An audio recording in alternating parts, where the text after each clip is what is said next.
In this lecture video, I want to walk through an example with Le Chatelier's principle. And I've got a video to help us do this.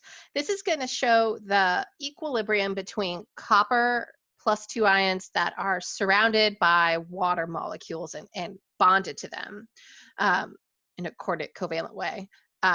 And copper chloride, which will have four chlorine ions bonded to the copper ion, 2+ ion. And these are in equilibrium together, so they both exist at the same time. And we'll be able to see how by adding a reactant or a product, we can shift equilibrium to favor one over the other. So as we watch this, it's important to have this chemical reaction in your head, but also it's important to know which color each species corresponds to. So our copper chloride is a like yellow-green color. Oh, that's right. And our copper hydrate is a nice blue color, a light blue color. So let's watch this and talk through it as we go.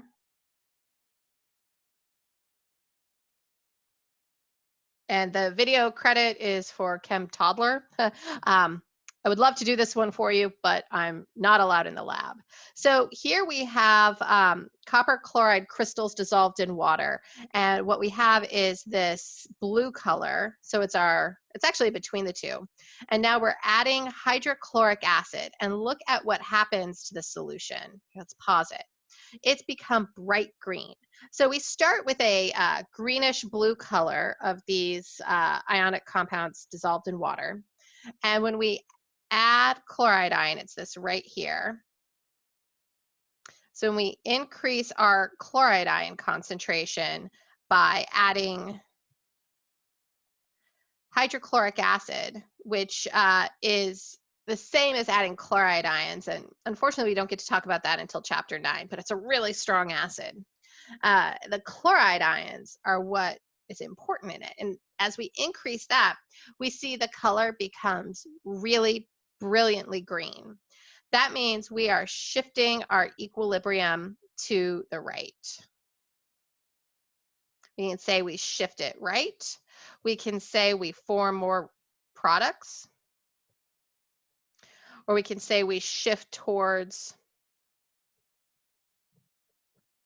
our copper chloride.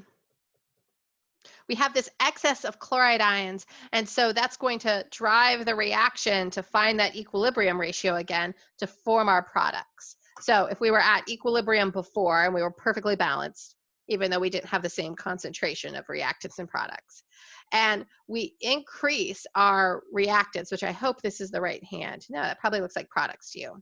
We increase our reactants. We have to refine that balance by consuming our reactants and forming those copper chloride products. And we get this bright green color as we do it because we're making more of that copper chloride and increasing its concentration.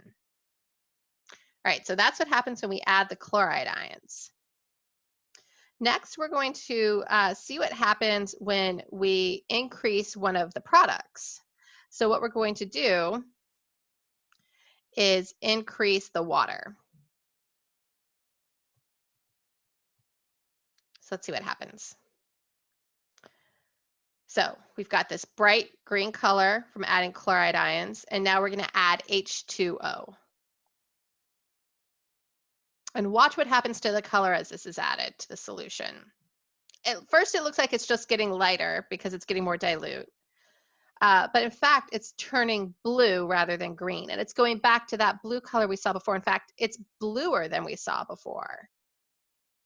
And so with that increase in water, we've increased a product. And that's going to shift our reaction to the reactant side. So we shift left. We can also say that we are forming more reactants.